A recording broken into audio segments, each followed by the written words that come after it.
Greetings, fellow comic book lovers. Welcome to our Tuesday comic preview show. I'm Jason, I'm Andy. and we're with Infinity Flux Comics out of Chattanooga, Tennessee. Every week on Tuesday, after we're done bagging and boarding all the comics, we divide up all the ones we've been waiting to read, all the number ones that we don't know about, just all the comics we think people are anxious to hear about. We read them, and then we do this show where we tell you about the comics. We try to make it a very spoiler-light show.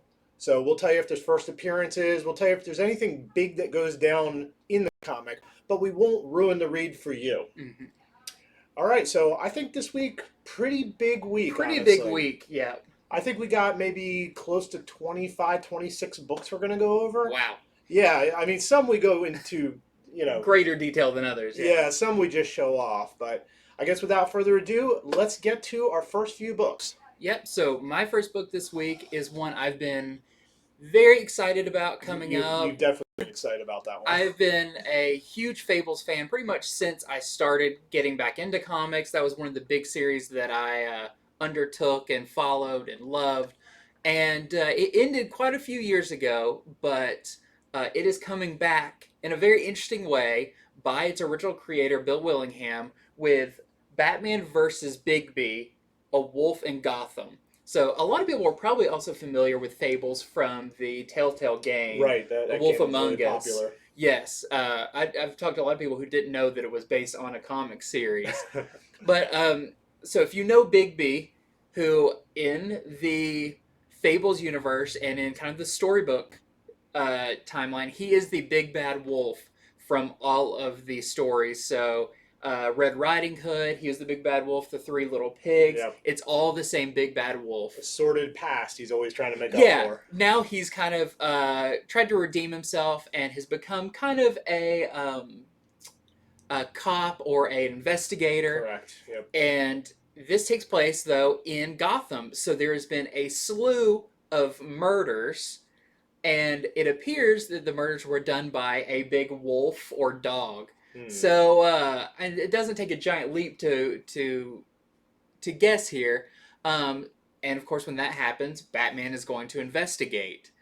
By investigating, he goes to the crime scenes and everything, but followed behind him is a mysterious figure that we can tell is Bigby. So it sets up this interesting murder mystery in the beginning because, I mean, we know Bigby as kind of a good guy. Oh, yeah. He's a tough guy, but he's a tough guy, but he's really turned his life around. Yes. But what is also interesting is there is kind of a subplot with these new, seem to be kind of an organized crime family, who all their names are based on famous authors. So there's like a Faulkner, there's a Burroughs, like an Edgar Rice Burroughs, and they are going after a book. We don't know anything about the book, but we know that they are going through pretty extreme measures and attacking librarians to try to find this book.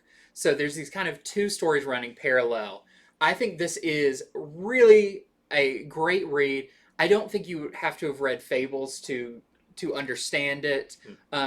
Because you're kind of seeing everything through the Batman perspective, so he's learning as he goes along the way. And there's also some really interesting elements. You can tell Bill Willingham is a writer who's been around a long time, is very versed in these characters, and is not just kind of piggybacking off of what's currently going on in Batman. This is kind of a very interesting version of Batman and his world, because it doesn't seem like it's set in the current continuity, because at one point he has Robin with him, and I was trying to figure out which Robin is this, but he makes a statement of like, oh, Stephanie and Tim are away, and when Stephanie Brown and Tim Drake appear, they are both also Robin. They're in their original Robin suits. So this version of Batman has more of like a team of Robins Team Robin. than a one Robin and some other ones. So really cool. It kind of sets the tone for this is a little alternate take on Gotham.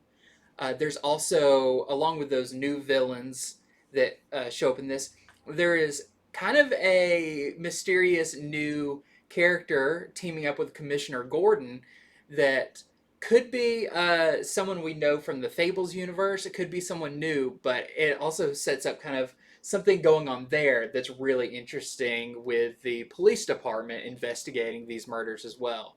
So I think this is a really great book. If you've never read Fables, this could be a great entry point to that world as well.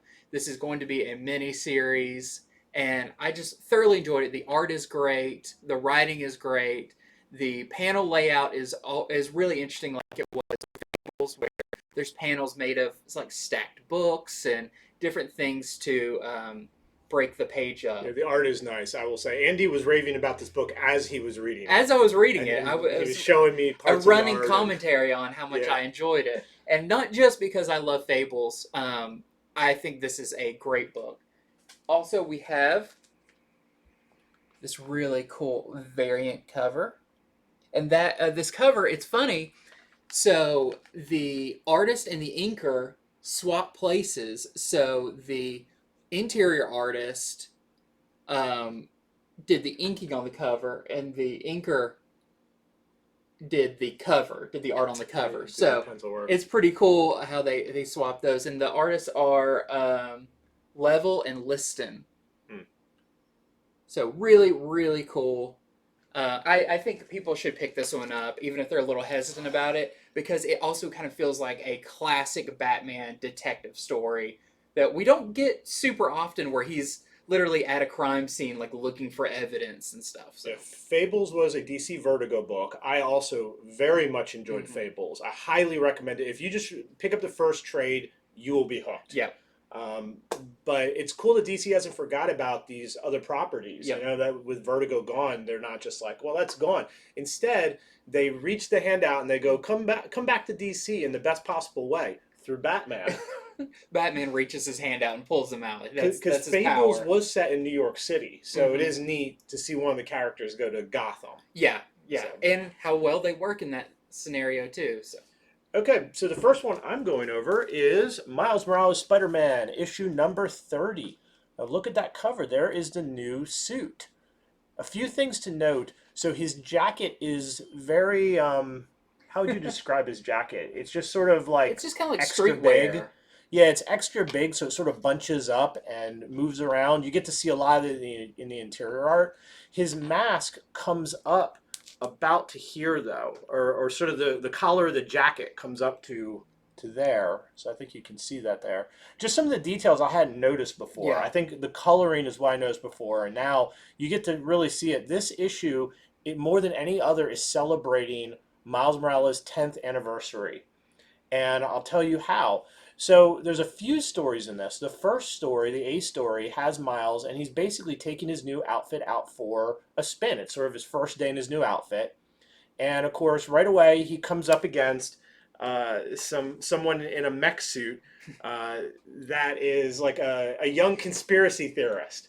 So it's sort of a humorous scene because you get to hear the person's conspiracy theories, which are Marvel Universe centered, thankfully. They're nothing anybody would ever get in a fight in our universe. Yeah. It's definitely stuff that relates only to the Marvel Universe. When you read it, you'll get a good laugh from it. You know, Miles is like, I can't, like, where'd you get this info? And of course, he got it from the internet, and he has all these crazy beliefs.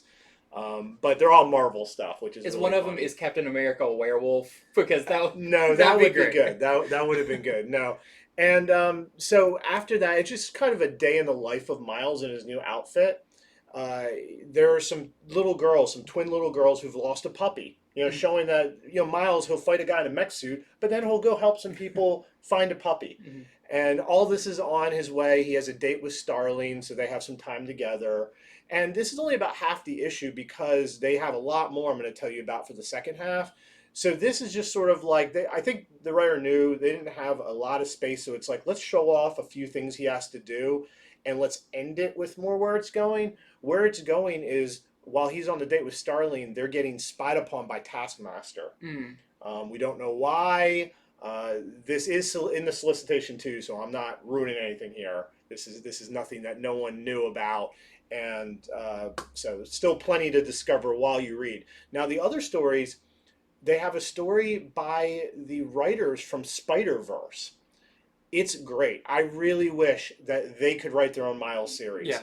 It's very, very humorous. it's Miles showing all the cool things he gets to do because people just like his Spider-Man. It's nice to have a hero that the people can get behind, Hmm. and so it shows that he's like he gets to host Saturday Night Live. He gets to throw out the first pitch at a baseball game, but of course none of this goes right. You'll when you read it, you'll see there's always a hiccup. There's always a villain that shows up. But the Spider Verse writers really funny. In fact, I had to show Andy one scene I Hmm. won't even go over that has to do with the people in New York being behind Spider Man in a very comical way.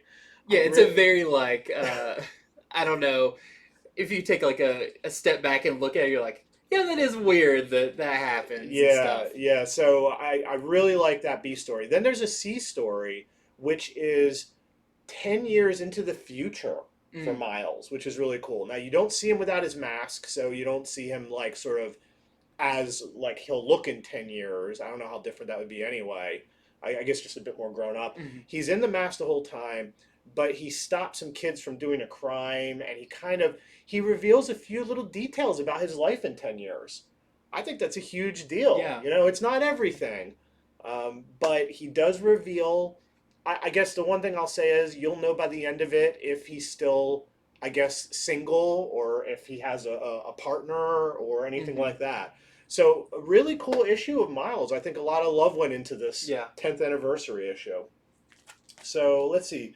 We've got this variant this is the Pichelli variant. Of course, Pichelli was the original artist way back when they first conceived Miles, back with Ultimate Comics Spider-Man #1. Hmm. And that is the comic that launched this very month 10 years ago. Ultimate That's Comics crazy. Spider-Man #1. This month it launched 10 years ago exactly. And then we have the Garen variant. And lastly, we have this 1 in 10 Connolly design variant with the new suit that we are selling to our customers for $15 while supplies last. Well, jumping on the spider wagon, I have the long-awaited Amazing Spider-Man 74. Well, The finale. the finale, Wow. long-awaited for this one and long-awaited for the one that will be coming out next week. But this is the wrap-up of Nick Spencer's run on Amazing Spider-Man, which, I mean, 74 issues on a 74 book is issues. pretty intense. That's a ton. And what's even crazier is it has been kind of the same story the entire time. The story about Kindred. It's his prevalence in it has gone in and out, but finally we get a ending to the Kindred saga, which I have to say, I mean, people who read the last issue may kind of know what where that story went. It kind A of lot of twists and turns. a lot of twists and turns. But I will say, as confused as I was with the last issue, this one does clear things up a lot better. It basically the characters explain who they are, where they're from, all of that, and does some flashbacks, so you see that. So I thought that was very refreshing that I wasn't left wondering still, like, who are these characters that are involved in this now? Uh, so that is the main portion of this book. This is a big book. This is a $9.99 final issue for this, and it it does give a nice conclusion also to the stuff with Peter Parker, with Mary Jane, with all the supporting characters. It feels like it does have a definitive end that they could start the next Spider-Man as a #1. They're not going to, but it wraps it up very nicely. The rest of this issue is a couple of other stories. So one of them is a really good story by Christos Gage and Todd Knock about Uncle Ben. Mm. It's funny because you think of little stories like that being in anniversary issues, and this isn't necessarily an anniversary, it's just an oversized issue. Right. But I didn't mind because the story was really good in that. Then there is a story that's only a 2-page splash where Spider-Man tells you the complete history of Spider-Man through everything that he has ever done in just 2 pages. You'll have to read that one to see. It's pretty funny. But lastly is kind of the big one that I was waiting for. It is a prelude to the new status quo of the Spider-Man book. Yeah, this is what I want to hear too. Yeah, so, but it's not what I expected. So we know that Ben Reilly is going to be the lead character going forward in Amazing Spider-Man. In the main story in this, Ben Reilly does not appear. So it does still leave mysteries to why and how and all of that. But this backup story picks up with a character, not Ben Reilly, but someone from his run on Spider-Man. Someone who was important to him, where they currently are, and it seems to be setting the stage of like, no, this is not just going to be Ben Reilly, but then you're going to have all of Peter Parker's supporting characters. This looks like we are going to really be following Ben Reilly's life and the people he's close to and kind of the world that he set up with way back when. So I had to do a little digging for one of the characters because I am still in the middle of reading the entire Clone Saga, and it's a lot to take in. But there is some really interesting stuff taken from that era of Spider-Man that we're going to see going forward. So it's just it's only a couple of pages, but I think it's going to be really cool to see where the series goes, that we'll be reporting on next week, because the next issue comes out next week. Wow. So I forgot, now they're moving it to 3 times a month. 3 times a month, a couple of different writers, but I'm excited for it. I'm here for it. We'll see how it goes. So there is, of course, a bunch of covers for this. This one, though, as the A cover, I just love so much. This is the Patrick Gleason cover. Peter Parker and Mary Jane. I think this is, one of the best Spider-Man covers I've seen. Kind of goes down with some of those classic, like J. Scott Campbell covers. We have the Edo variant. We have, of course, the Peach Momoko variant. Very interesting, almost like a stained glass picture of Spider-Man. Yeah, like he's kind of crawling towards you. Yeah. We have speaking of, the Sarah Pichelli variant. Hanging with Miles. Yep, this is, when I first saw this, is when I asked the question, are their butts also sticky? Is that how they sit, sideways on a wall? Maybe it's revealed. You'll have to read to find out. We have, because this is such a big landmark issue, there's a lot of covers. So we have the Alex Maleev cover. I remember going over all these on Comics from the And Future now you're a seeing few them weeks in back. person. The Vincentini cover. And then, ones you didn't see on there, we have some of the ratios. So this is the 1 in 25 variant by Mike Dowling. With kind of a recap of Spider-Man's life and stuff that's going to be coming up. All the things that's been on his mind and stressing him. You see at the bottom it says Beyond. That's going to be really important going forward from this issue. There's a new corporation, the Beyond Corporation, that there have been ads in the Marvel Comics. Yeah, so you're going to start seeing more of that. And we are selling this one for $35. And lastly, we have the 1 in 50 that we're selling for $55 by Mark Bagley. So if Amazing Spider-Man 75 comes out next week, that means that we'll have one of the cover artists, Alex Ogle, will be here at our store. He's doing a signing for his cover, and we're going to see if we can't rope him into a show. Yeah, we're gonna pull him against his will and put him on camera and ask him all the insider questions about working on Spider-Man. That's right. Cool. That's exciting. I knew it was coming up, but I didn't know it was next week. I didn't know either till I got to the end of the issue and it says tune in next week for. I mean, 3 times a month. It makes sense. It's going to be week after week most times. So we're going to get to. I always say what my favorite comics of the week are. The Miles one was very close, but I have three favorites this week, and it happens to be these three that are sitting out in front of me, Oh. which is also cool because it's one from each, Mm-hmm. sort of one Marvel, one DC, and one from an indie publisher. Which I did not plan that at all. My favorites are just what my favorites are. They don't have to be yours. So the first one I'm going to talk about is Something is Killing the Children, number 20. This was a phenomenal issue. So, of course, we're still doing the House of Slaughter stuff. It's the flashbacks as to what happened to Erica when she was young, how her joining the House of Slaughter. This is one of these issues where you get to learn some critical details about the house itself, which I like a lot. A lot of things go down this issue, and without ruining too many, I will tell you about some of these things. So, the issue begins where Erica's still in her initiation. Now we saw last issue that she made it. She made it through, but no one knows yet. She's still in the barn. So it starts out with some of the adult characters who are some of the trainers and hunters at the house. They're talking about their job working for the house and just how terrible it is. Hmm. Now it's not that they hate the house and their job's very important, but it just wears on them psychologically, the things that they see, and especially the fact that a lot of these kids do not survive.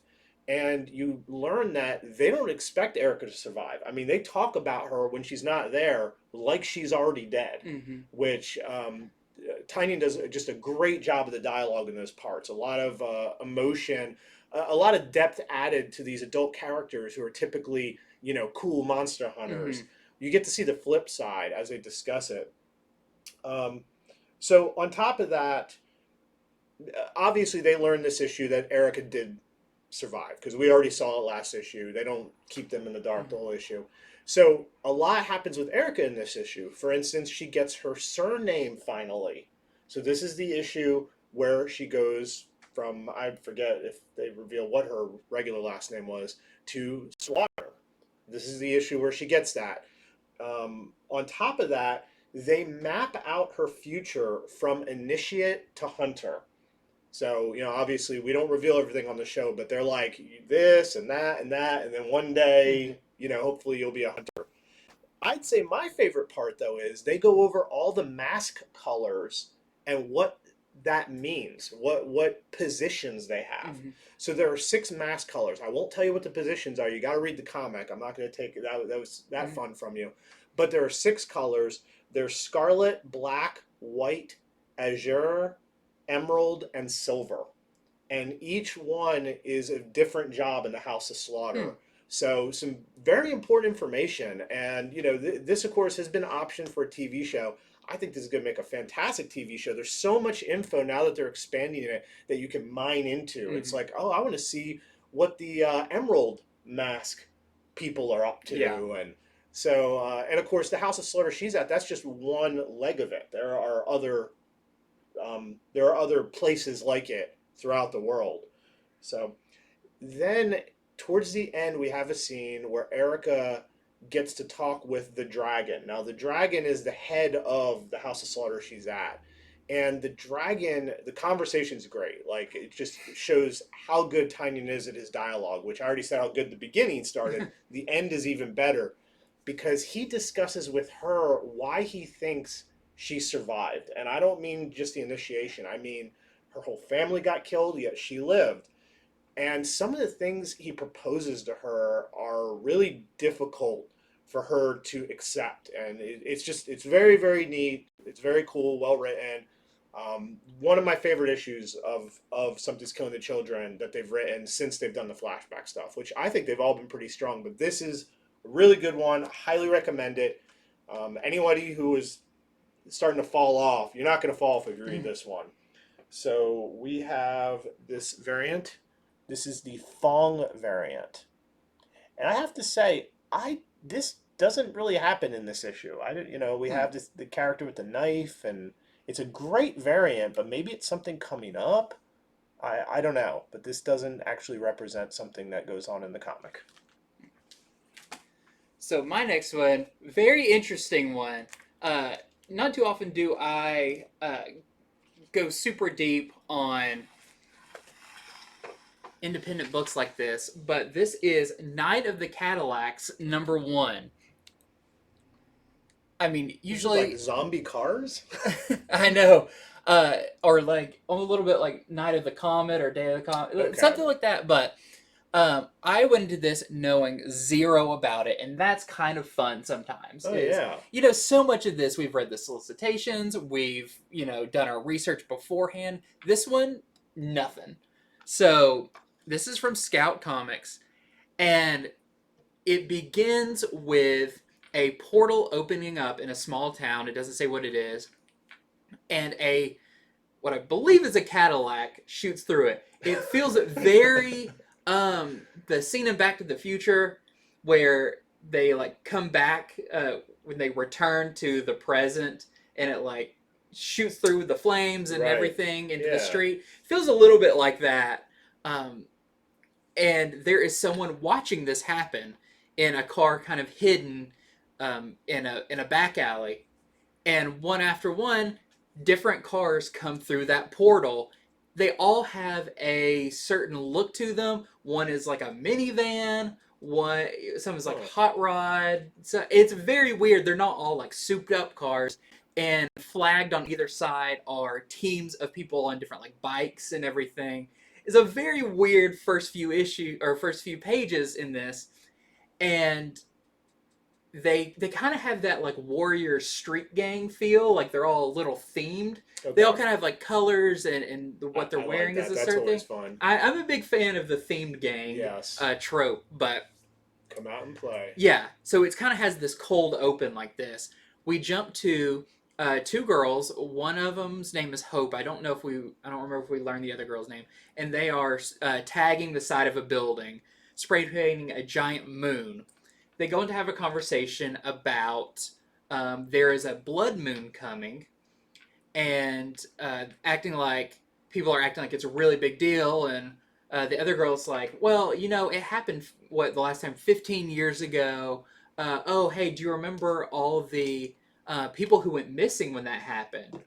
And then she's like, oh, wait, I forgot your mom was one of those. And so they kind of have that moment of like, oh, I'm sorry and everything. But we're setting up that there's this thing coming, this blood moon, and last time it happened, some weird stuff went down.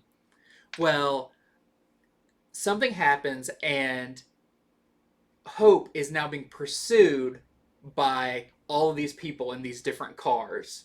She doesn't know why. She's on the run until she is possibly rescued, maybe not. We don't know if we trust the character, by a guy named, he's got a weird name, Stiv.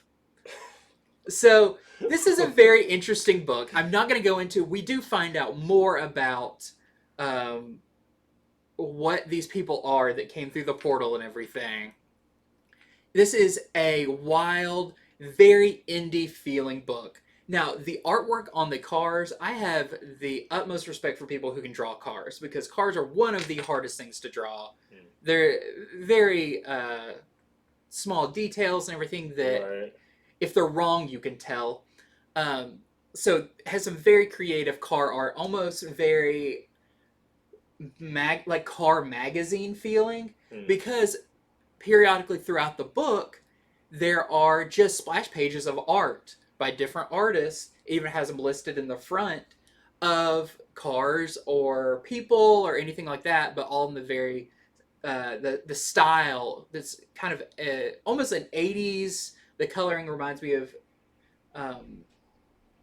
80s fashion, and like the bright, almost the neons and everything. So it's very interesting. It's very weird if you're into indie feeling comics, if you're into the kind of the car culture mixed with some horror, because there's definitely some horror to this. I think you'll like this. I was completely unsure how I'd feel about it at the end, but I came away actually having a fun time with it, because it was so wild, so weird, that I really liked it. So if you like that kind of thing, if just for the car art, and some of the dialogue is very funny, almost feels like an 80s movie with the kind of the witty banter and everything, you will have to check out Night of the Cadillacs, Yeah, number one. I like car culture stuff. Like, Yeah, you know, I'm not somebody who works on my car. You yeah, know, I've done little things, but I like car culture stuff. I mean, I grew up Mad Max stuff. yeah. This doesn't sound quite like that, but that sounds like I might have to check it Yeah, out. it's funny where one comes through and it's like, oh, she even like asked him like, oh, is this kind of car this and everything, and so you get some like really cool cars, but then like at one point just like a minivan comes through the portal and it's like, okay, sure, whatever, and all the different groups that come through have names. I love Mad And, Max. I love Twisted Metal. Like, if you put enough cars in something, yeah, usually it's pretty cool. I mean, even Transformers. yep, Transformers. I Um, mean, I have ton of respect for people who draw Ghost Rider because drawing motorcycles not an easy thing, right. but there's a certain like if you get it right, you can have some really cool scenes. So, and that's the only cover for that one. Okay. So my other, you know, I said I had a pick of the week for I had three of them, and one was Marvel, one's DC, and one's Indie. My DC pick of the week is Robin #6. I have thoroughly enjoyed this series, but I have to say there was something I've been waiting for since the beginning, which is pretty much what the premise promised. It's Mm-hmm. a funny thing to say, premise promised, which is the tournament itself. And that is what happens this issue. This is the full on tournament. This isn't the warm up. This isn't the everyone has to die once before the tournament begins. The tournament happens in this book, not the whole thing, the beginning of it. In fact, Robin goes up against two different people. He goes through 2 rounds of the tournament in this, and they even get to the third round, which I'll tell you a little bit about. There are lots of snippets of battles. Now, there's too many battles going on for them to show you all of them. So I sat there looking at the art. Oh, it's that person against that person, and that one against that one. And Mm-hmm. you only get to really see most of Robin's battles. You see a little bit of Flatlines battles, a little bit of Ravagers. By the end of this issue, if it isn't clear to you who this book is about other than Robin, it's very clear by the end. Because after the first couple rounds, they pulp down to 8 characters are left. And you get to learn who those characters are. And in fact, they even pair them up and they start the next round, but the issue ends before they finish it. So it's really going fast into the tournament right now. Are the rounds like happening all at the same time, or are they like? All at the same time. Oh, okay. Because Robin actually gets chastised because he's winning his too quickly. The other Throwing people, off the timing of all the of other them. people, yeah, they're still battling. He's just too good against the people he goes up against. But I really enjoyed that. I've wanted to see the tournament stuff ever since this began. On top of that, if that's not enough, while he's resting, Robin's joined by Flatline. Flatline's a character I'm very interested in. I think her power set is interesting. Which has already been revealed, but her powers are that when somebody dies, she's able to absorb their sort of experience. And she thinks that makes her a great fighter because if something kills you, well, that's something you didn't expect. And now she knows not only what you knew, but also what your flaw was. And she rips out hearts. I mean, yeah. That's the other thing. But we get some of her origin. She tells Robin a little bit about herself and where she came from. So prior to this issue, I thought that she was the actual daughter of Lord Deathman. And I'm not going to tell you all the details, but it is revealed that she is not the actual daughter. She might claim she is. He might say she's his daughter, but she is not. She had a life before him, which I'm really interested in. They don't go into all of it. They give you just enough to show you that there is more there. And on top of that, Robin and her, they kind of have a moment. Like it seems like something romantic is brewing between Damien and Flatline, which I think is very not at all like Damien. No. I mean, this is uncharted territory. But He's I'm just glad doing it to use her to learn her secrets. he had almost all the young characters. He is bottled up. He's the one that nobody can really make friends with. No one can get close to. So it's really cool to see how Flatline is kind of having this happen. And hopefully it's not just a ruse and she's just tricking him to win the tournament. Yeah. Who knows? So the last thing is there's the character Respawn, who is a new character as per this series. He's been really mean and tough, and he kind of poses the question towards the end. to some of the final remaining people, he's like, how many of you are willing to kill people that you don't say it out loud, but you're kind of friends with? Mm. And he kind of says that's why he's going to win. He's like, I don't like any of you. I'm going to win. But I thought it was a good point he makes, and it made me think about each of the characters and how they might answer that question. Mm-hmm. So really cool issue. Finally get to the tournament. There, of course, is a cliffhanger ending. Robin, he has long suspected that Mother Soul, the person running the tournament, is behind something else. She has this book she won't show anyone. So there's a cliffhanger that where it might maybe Robin's learned something, but we'll have to wait till next issue. So a lot of stuff going on. Yeah. And that is why that was one of my 3 picks of the week for favorite reads. That's been one of my favorite series. Yeah. Every time it comes out. It is really, really good. And so here is the Francis Manapul variant. This is the open order variant. That, of course, is Respawn. He has these sort of sickles that he throws around on chains. He's a nasty fellow. We still haven't really learned anything about him. None of his backstory or who he is. Mm-hmm. So, okay, so funny enough, that was from, I believe, Joshua Williamson's the writer of that. Another Joshua Williamson book I'll be going over is the new #1 of Deathstroke Inc. So this is interesting because this is like when this was announced, it's like, what is this? Deathstroke Incorporated? Yeah. Like, is he running a business now? I really like this. I really like Joshua Williamson's writing. But I'll tell you why. This was a really fun action-adventure book. Mm.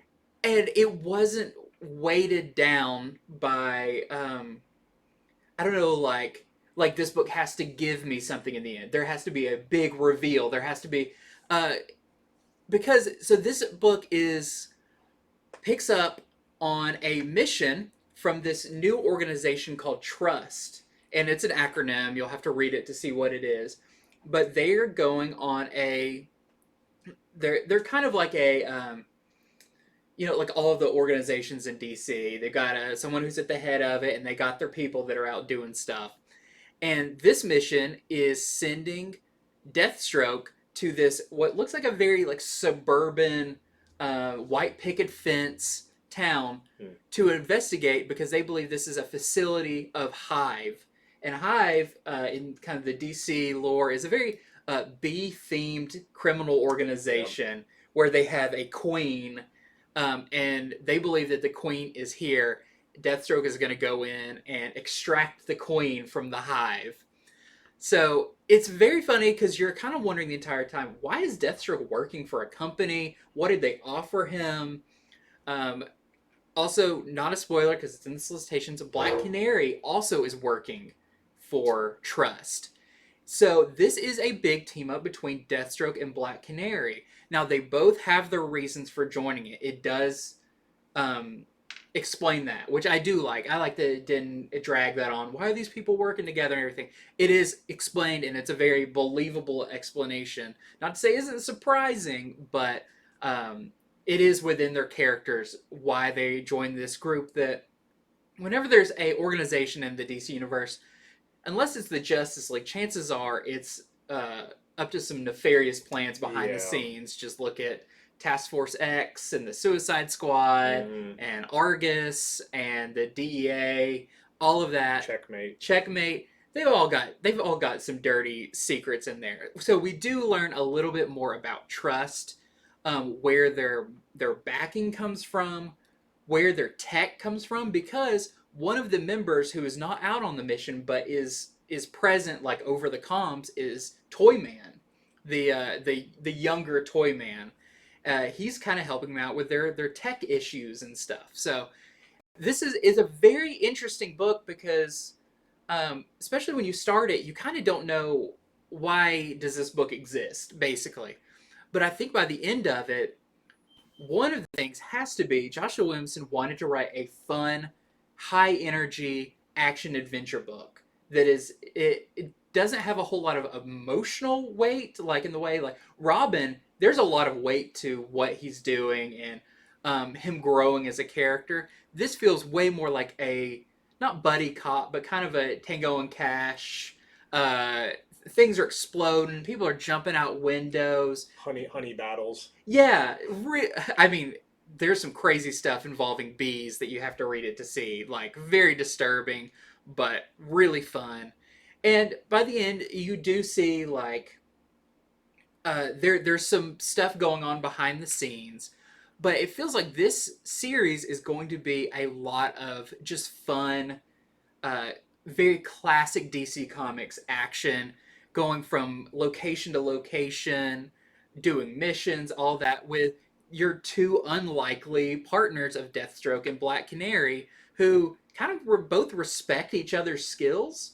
Um, Black Canary definitely doesn't come at Deathstroke like, you're a bad guy and I forget the mission, I'm gonna punch you. It's like, no, they actually have a pretty interesting conversation about why they're both there.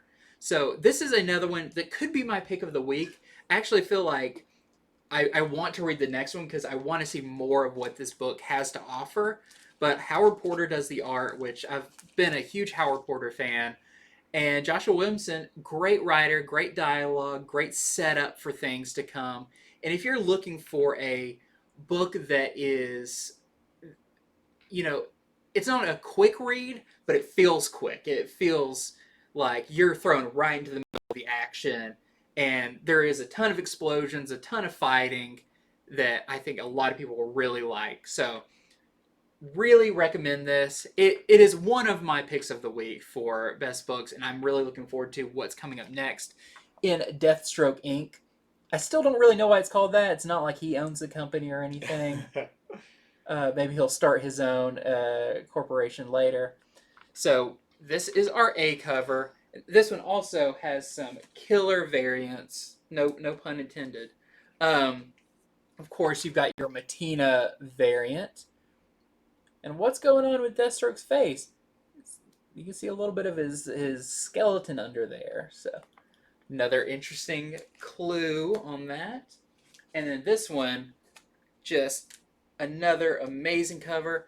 This is an Adam Hughes Black Canary cover. That's not even an incentive. This is just cover price. That's nice. It is, I mean, one of the best Hughes covers I've seen in a while. Like, this is really, really strong. So, as you started talking about it, I remember I read an advanced copy of Deathstroke oh, you did? Inc. Yeah, but it was just so many weeks back. But I really enjoyed it. It's really fun. I really like that Black Canary's like getting on him about why are you doing this? Yeah, like, and he gives his reason eventually, but which it's a pretty big plot point.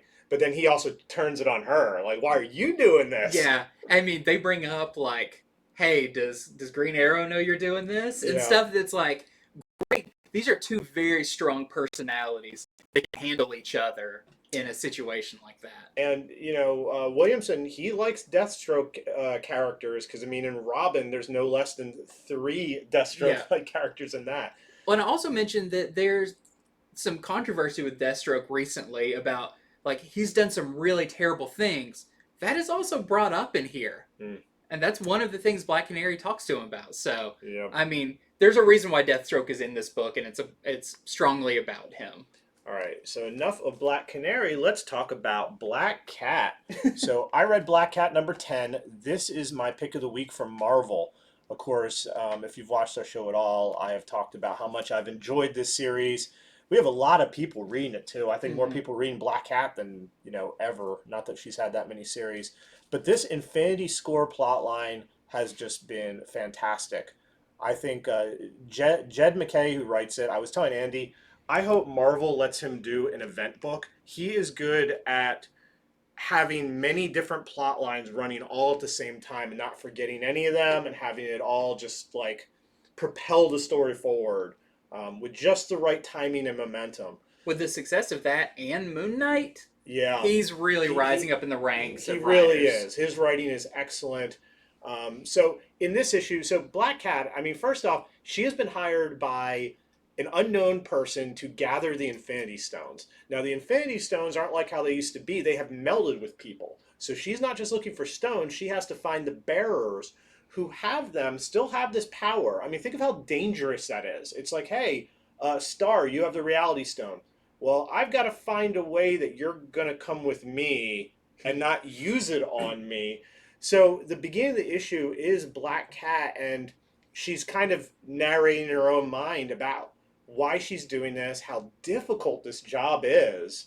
But Jed MacKay, he is writing her dialogue with such style. Mm-hmm. You can't help but really like Black Cat. The way that she thinks of herself and the way she just thinks of the world, he has that voice down great. Mm-hmm. Just a real stylish, slightly arrogant individual that I just love to read her dialogue. So that's what she's been doing, is gathering these people. She's gotten 2 of them so far. And in this issue, she is trying to gather her 3rd person. Meanwhile, they're being pursued by other people, one of which is Nick Fury. And a few issues ago, her and Nick Fury had a fantastic battle on a helicopter. I mean, they were both hitting each other good with everything they had, and she ended up throwing him out of the helicopter. Well, he's back, and he is mad. Nick Fury has not forgiven her of this. The other thing is, Jed MacKay, he is drawing from other plot lines. Like, there's something bigger going on. I keep trying to tell everyone this. It has to do with Infinity Stone, so it's got to be big. So Nighthawk's in this issue. For those of you who enjoyed Heroes Reborn, which I certainly did, I know not everyone got to read it, but that has not been forgotten. Nighthawk is in this issue. Why? He wants the Infinity Stones because he wants to bring back the Heroes Reborn reality. And I've been sort of bringing this up lately. That's what he's doing. Now, is he the person who hired Black Cat? Who knows? It's not necessarily revealed this issue. It had been previously discussed. It was Doctor Doom. I had my misgivings with that. I have theories. I was telling Andy all the theories I have. I have theories that cross 3 different books that say that this is building into something really big, but we'll just have to see. And I hope that maybe that'll be the event book they let Jed MacKay write. Who knows? So excellent issue again. There's some really great chase scenes and conversations in this book. It is not a slow book. Like, when the talking's happening, there's always some action going on. There's always something going on with the dialogue and the talking. It's great.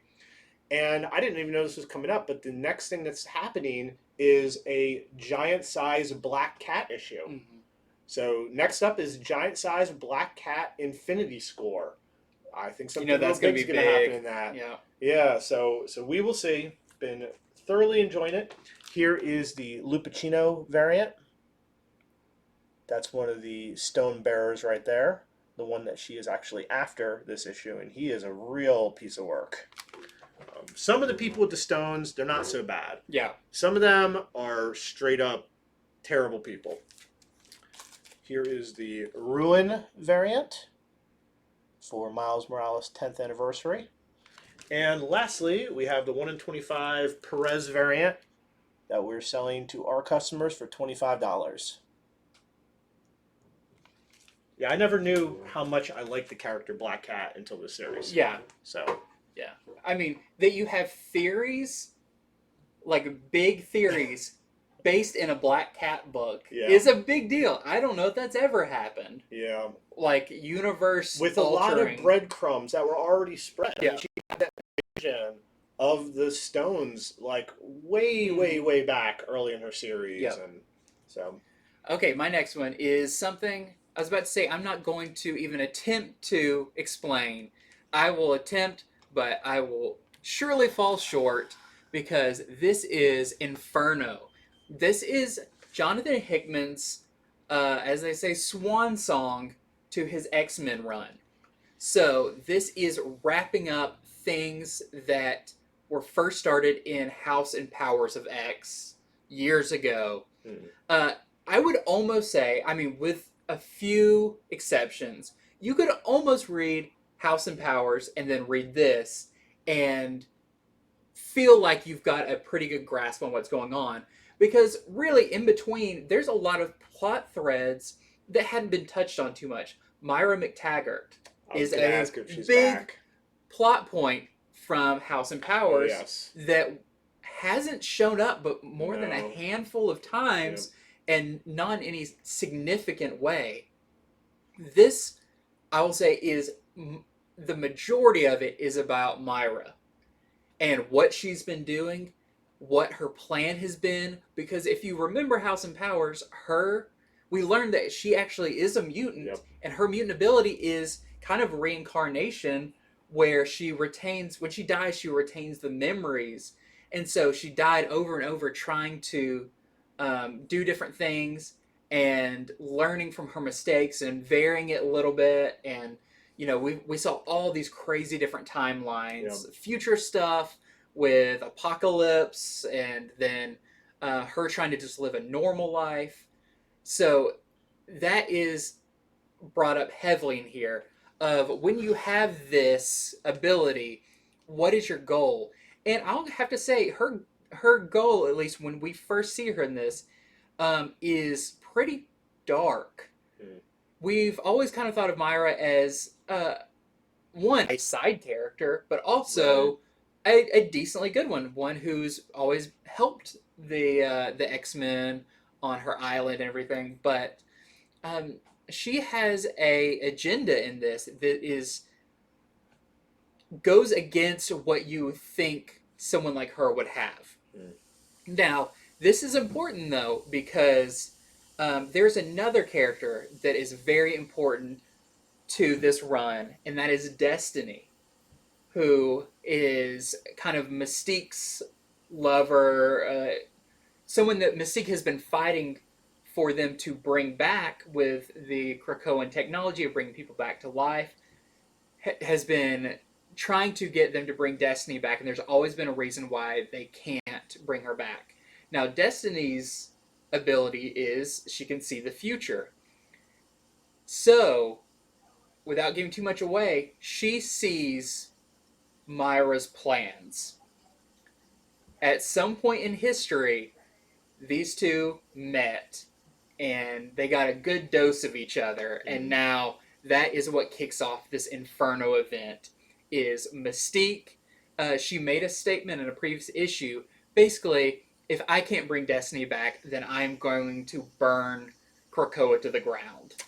That is kind of the idea of Inferno in here, and that is what kicks off this entire event.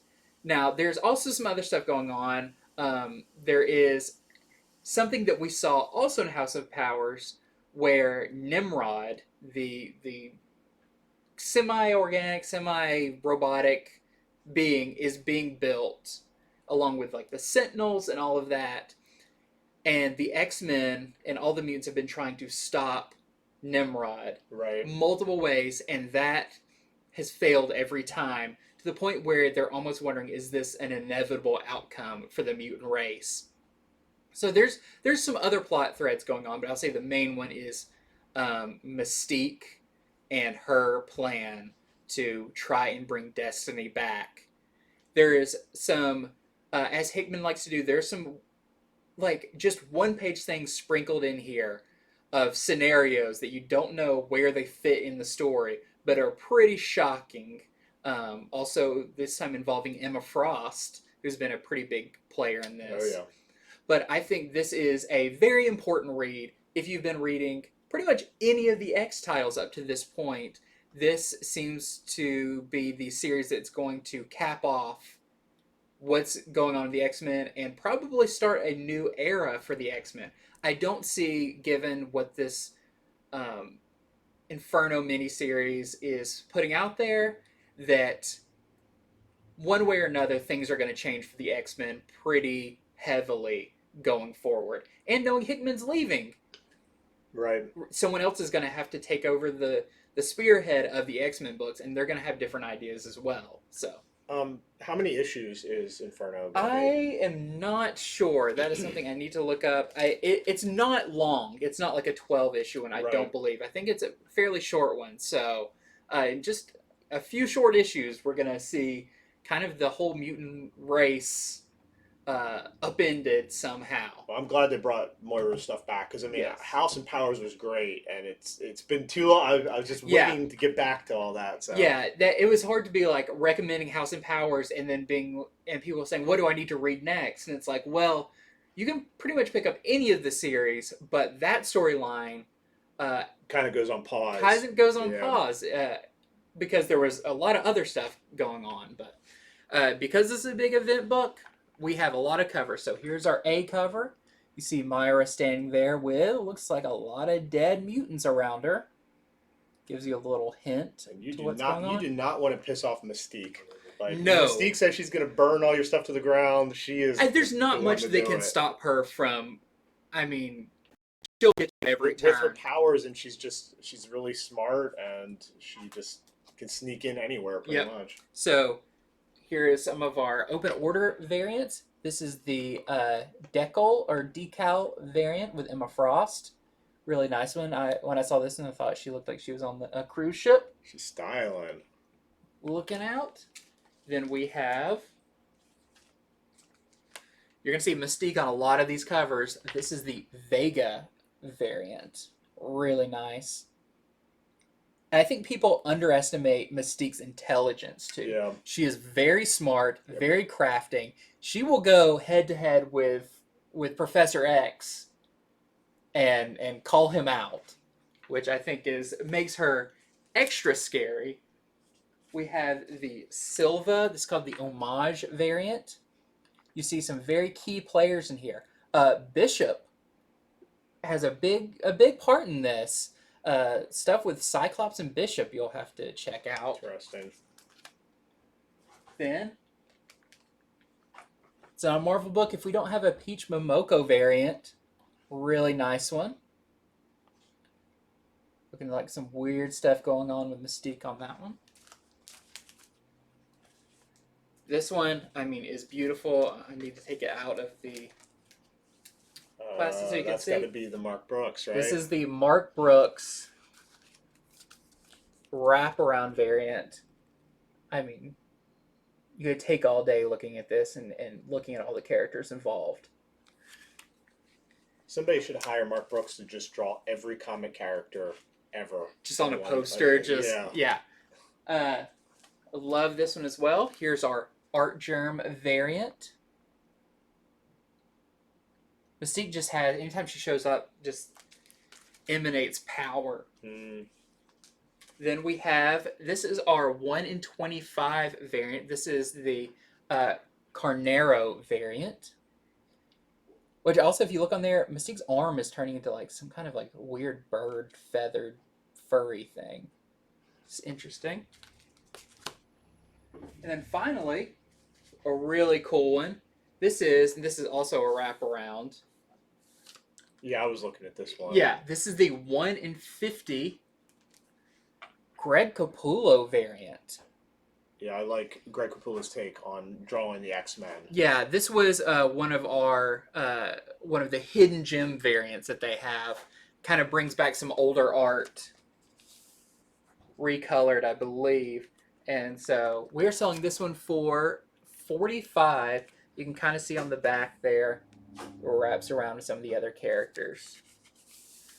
So yes, if you've been reading X-Men, you're invested in the X-Men overall story, definitely pick up Inferno. I think it's going to be very important to the future of the X-Men books.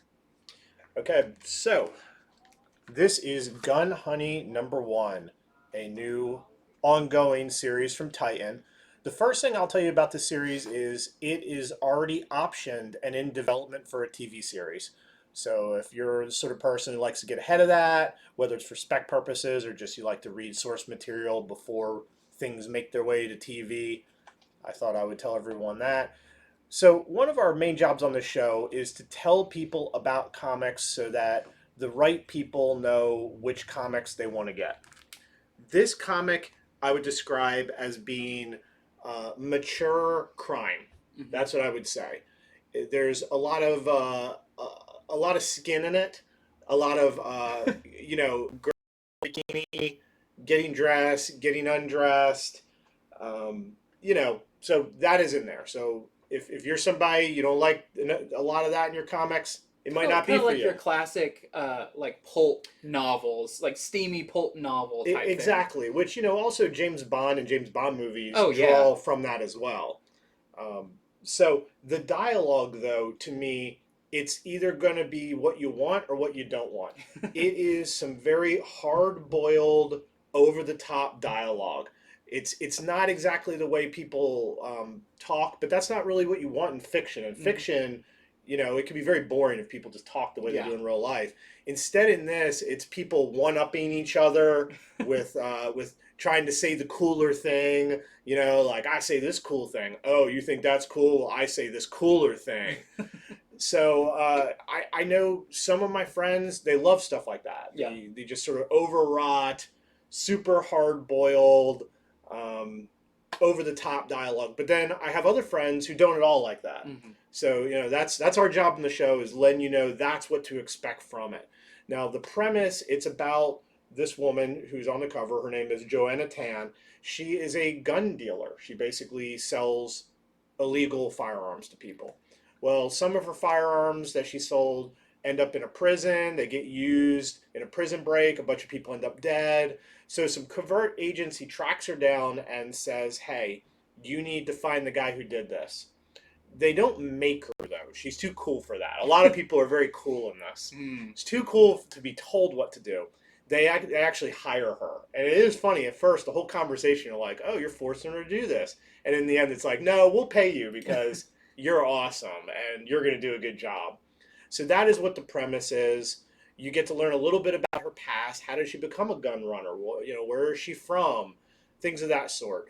Of course, there's a lot of scenes with, big, beautiful boats and places that people with lots of money will be in. So I do think it also draws from places that a lot of James Bond stuff draws from. So that's sort of Gun Honey in a nutshell. But really, I think it's that dialogue to me. I was like, this is not how most comics are. This is really, really over the top, which I think some people will absolutely love. But I wanted to describe it in that way so the right people get it. That, and of course, just all the bikinis and all that stuff. So the rest of the covers, I think, display it well. So here is the McGinnis variant. And then next we have the King variant. Then we have the Camerini variant. There is a 1 in 10 Bill Sienkiewicz variant we're selling for $12. And then they've put a different background on it for this 1 in 25 Sienkiewicz that we're selling for $25. Of course, while supplies last. Now, I'd be remiss if I didn't mention this. There is a great Adam Hughes variant, but it is a little too spicy, a little too saucy to show on the show. Videos, YouTube has ways they look in the video, and I think it might be a little, we might get flagged. Yeah. So I can't show it. But there is a very good Adam Hughes variant. We do have it. Whatever store you shop in, they might have it. You should ask about it. Yeah, check ask for it. They might have it set aside somewhere. That's what we're doing. Yeah. We're a family store, and this one skirts that line a little bit. So it's time for me again to sing the praises of Echolands. Now, let me put this in its correct orientation. Yes, this is Echolands by J.H. Williams III. This is the landscape book that when I read the first one, I'm not going to say I didn't have high hopes for it, but I didn't have any thoughts about it. And I came away hand selling that book to people because of the art and just the very fresh feeling of the overall book. I mean, so much creativity. So much creativity packed in that book. It's like it feels limitless what they're doing. They said, we're going to turn the book this way. We're going to have art that goes completely across. We have different art styles in the interiors that range in styles and look and colors and everything. So I was really interested. Did they just nail issue 1? Because, I mean, you can put everything into one issue, but can you keep that going and keep that excitement? I will say that it's a little less crazy because the first issue had our main character running through streets full of Yeah. characters, and this one actually takes place a lot in like a sewer, but it does continue with just the amazing art and ideas, concepts, and characters that issue one had. And I like it that we're actually getting more into the story. So issue one story was essentially we have our character um, Hope Red Hood, who had stolen something, a very valuable item from someone she shouldn't have stolen it from. Some high-ranking someone in their world, and she was on the run from it, being chased by these soldiers. Until she at one point gets cornered and she takes a glove off and touches the guy and he explodes. She didn't know that she could do this. I think it was just an instinct she had. This suddenly puts a big target on her back. She runs into one of her friends and they escape as one of their other comrades got killed, and they're being pursued now by this woman who is like part plant. You can kind of see on the cover that this hand is probably hers. Right. So this one picks up where our main character has kind of fallen unconscious and is being taken into safety by what seem to be kind of her comrades, her gang she hangs out with, that are once again a very colorful cast of characters. I don't want to give it away. You'll have to read it to see. I was showing Jason, like, they're not just interesting characters. They are characters from they're from different genres. Different altogether. genres, yeah. There's ones that are black and white. There's ones that look like more traditional comic book characters. There's one that looks like a character that would be from Dick Tracy. That's kind of how this book is, where the medium of comics, you could not do this story in any other form, and it worked the way it does. But you do get introduced to some of these characters, and they make the decision that they need to get out of town. So you'll have to read it to see how that goes. Of course, there is more running and being chased and knocking through crowds of colorful characters. But this is a really fun, very much like the Deathstroke issue, just high energy, action, adventure.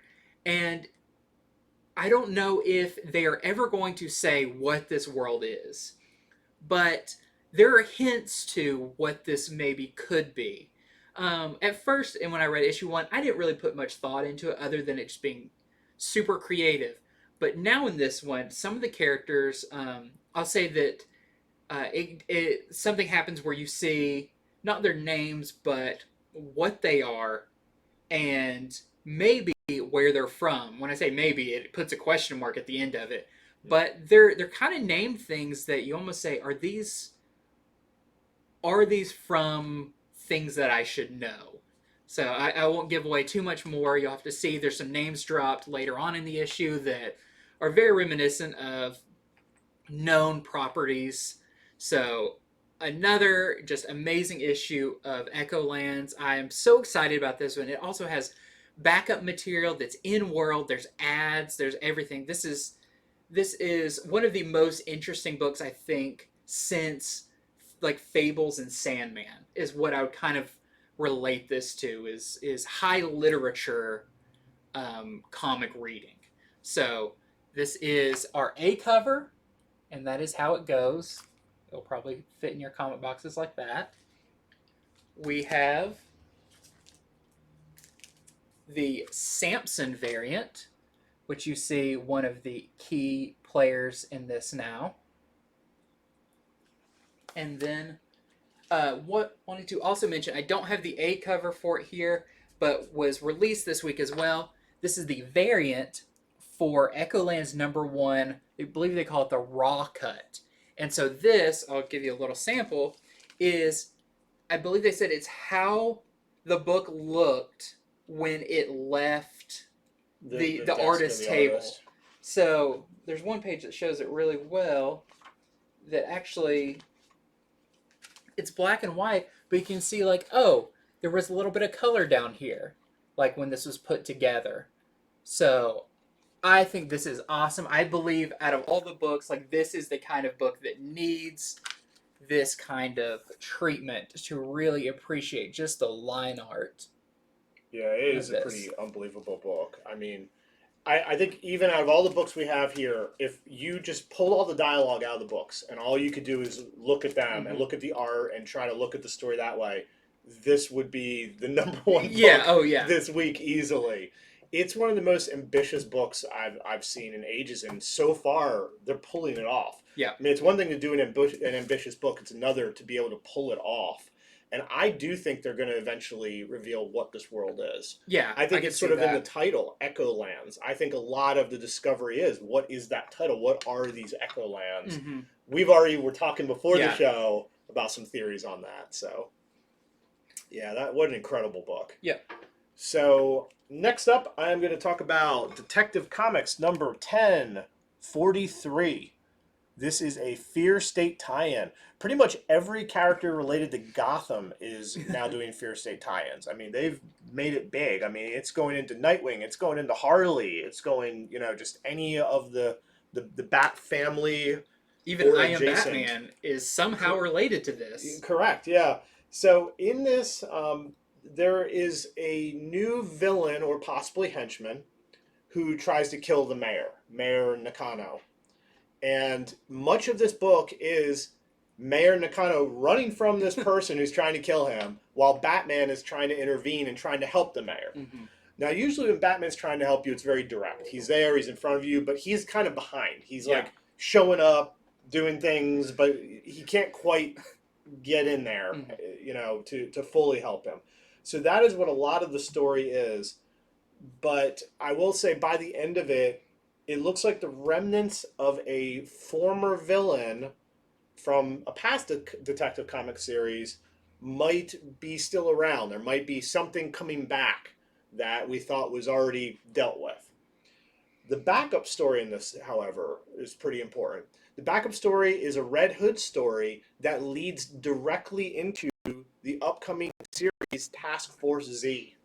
I didn't expect that. I don't know if it said that in the solicitation or anything, but if you're interested in Task Force Z, which is going to be Red Hood leading, like you talked about on Comics from the Future last week. Like a team of, I wouldn't say zombie, but undead Batman rogues on missions. So this is a lead up to it. It's not a preview. It's not here are some pages from it. This is new original stuff that happens before that story begins. So you'll have to check that out later. And we have this great variant by Lee Bermejo, Batman on a cool-ass motorcycle. Look at all that chrome. Just some really awesome coloring to this one.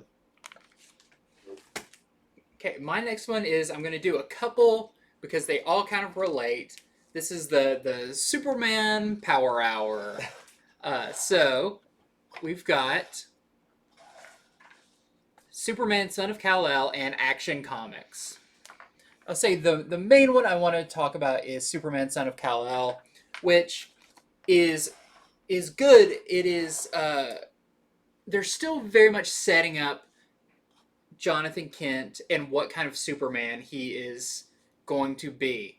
He's still running into situations where he has to choose, what side am I going to take? Am I going to take up the side of, well, in this one there is protesters and there is the people there protesting, and he has to decide which side he's going to stand up with, and he's making a lot of big choices about what kind of Superman he's going to be.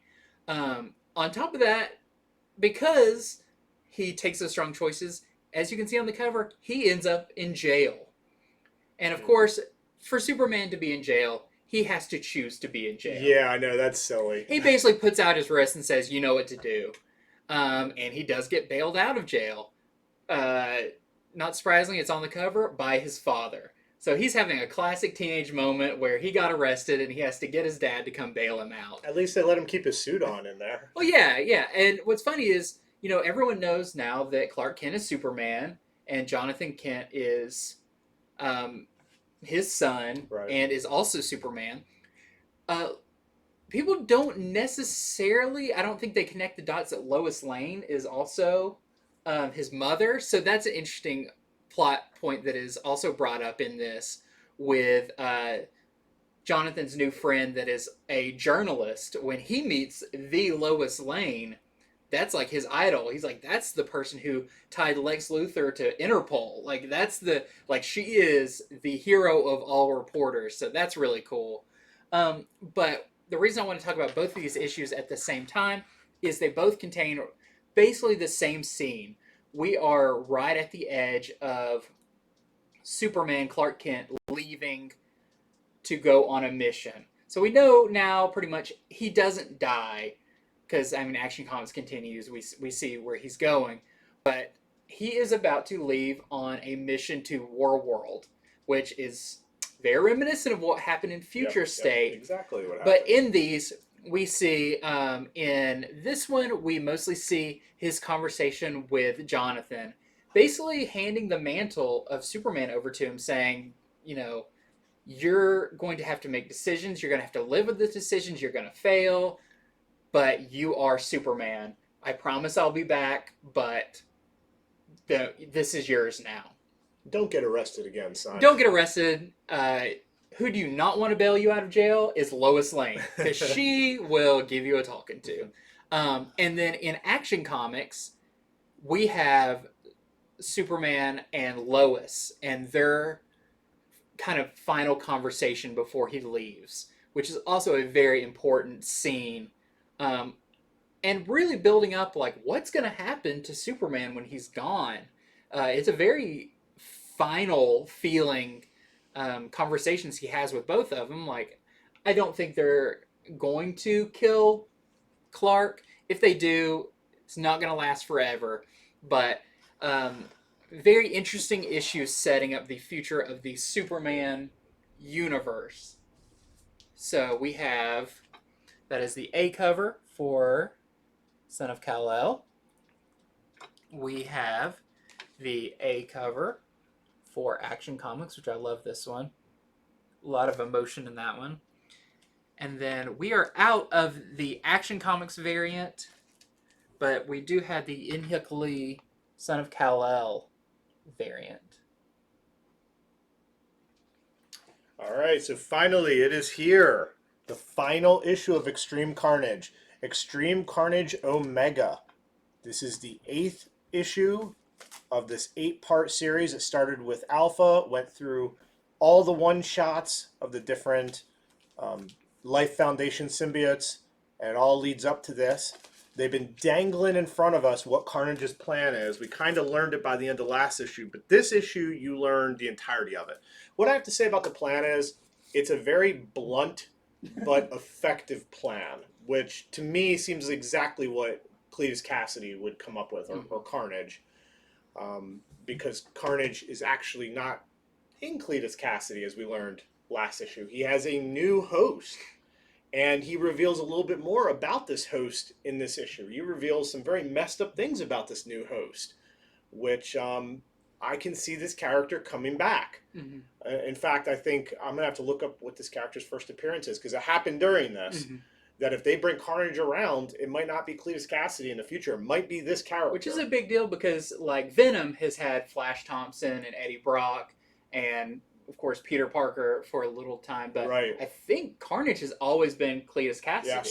Yes, he has. So now, of course, they've also shown in Carnage's past it was other people. Yeah. But as far as for what we read in the comics, it's always been him. So this puts an ending to everything. But what I'll say is, it's not like in the end Carnage gets killed and that's it. Carnage is still on the loose. In fact, he doesn't leave empty-handed.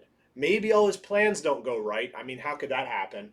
But he doesn't leave empty-handed. He might leave more dangerous than ever, which I prefer. I mean, he's just been kind of gone for so long. Mm-hmm.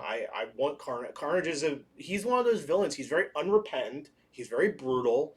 In a world of superheroes, you need some true villains, not anti-hero villains like kind of how Venom has gone, and He's about as irredeemable as they get. yeah, he enjoys doing all the bad stuff. So this ending, there is a lot of killing.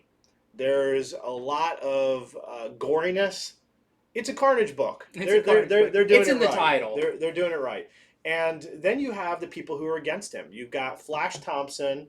I guess he's still Agent Venom, but he has his symbiote powers. You have Andy Benton, who went from Scream to Silence, which her silence powers are actually a new symbiote power none of them ever have, which is a very powerful one.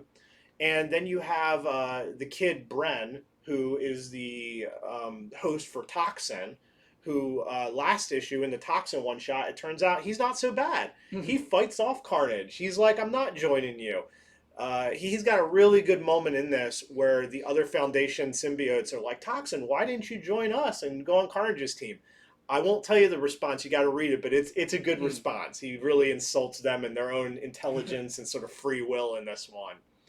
And then the last member of their team, they have Flash Thompson calls his friend in, his military friend in, who helps. So funny enough, I almost see how this could turn into like a team symbiote book. Like a team symbiote book could definitely roll out of this, because by the end, the team is not broken up. They're kind of have a conversation about maybe they should stick together, and also a conversation about, is it right to use Bren, because Bren is just a kid still, which he has some neat things to say on that. So everything gets wrapped up, sort of. Like the plot line does, but there is a lot that they can draw from on future things, both involving Carnage or this new Life Foundation symbiote team. So pretty cool. I think this adds to all the symbiote stuff without it being so headlined by Eddie Brock and Venom. And I think we need that. That's a growing universe of its own. In particular, what they've done with Andy Benton. Andy Benton is a very cool character, and she really kind of steals the show, I think, with this whole thing. The last thing I'll say is there might be somebody who has a symbiote who doesn't even know it. A secret symbiote. So read the issue, you'll see what I'm talking about. So here we got the variants. This is the Silence variant. Then we have the trading card Venom variant. He's going to block your basketball shot. Here is the Liefeld variant for Deadpool's anniversary. And the Scotty Young variant. I love that. I know that's supposed to be all of them together in one. All the Life Foundation. And him saying, I don't even know if this happens in this issue, but it totally should. And then we have this 1 in 25 Shelby variant that we are selling to our customers for $25. I can't believe it's over. I know. Now what are you going to talk about? Extreme Venom for so many weeks. I know. You had a crossover with Heroes Reborn and Carnage and all of that all at the same time. You're going to need a new big event. Marvel doesn't have a big event for one moment. Yeah. They're taking a breath. So, quickly, I'm going to talk about a couple of Star Wars books. So we have Star Wars issue 17. Still part of War of the Bounty Hunters, but now Luke has decided that he can't handle Vader right now, but Vader senses him and says, well, I'm going to go after you anyway. So we've got one of your classic kind of dogfight issues here. But I'm not going to give away too much about that issue, just that, we're still in War of the Bounty Hunters, and you'll have to read it to find out. Even that event, which is a Marvel event, is almost over. Yeah. We have the Lucasfilm 50th Anniversary variant with Episode 3. We have the Blueprint variant, this time with Dengar.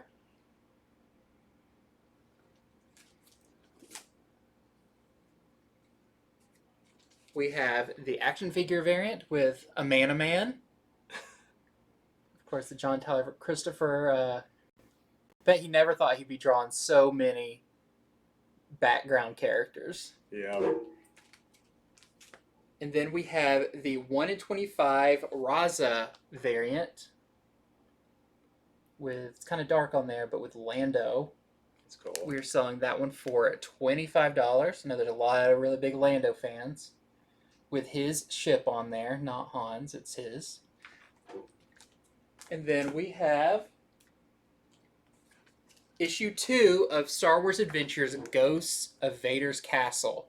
This is one I've been really looking forward to because this is, as you can see on there, Attack of the 50-Foot Wookiee. Is that Jackson? Yep, Jack's Cool. the Green Bunny from the original Marvel Star Wars comics. He's popped up here and there in the IDW series. But in this one, of course, they're kind of ghost stories.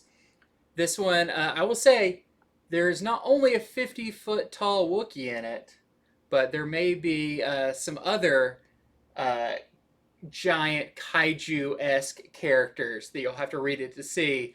But if you ever thought you'd see a giant monster battle in Star Wars, this has it. A 50-foot wide hut.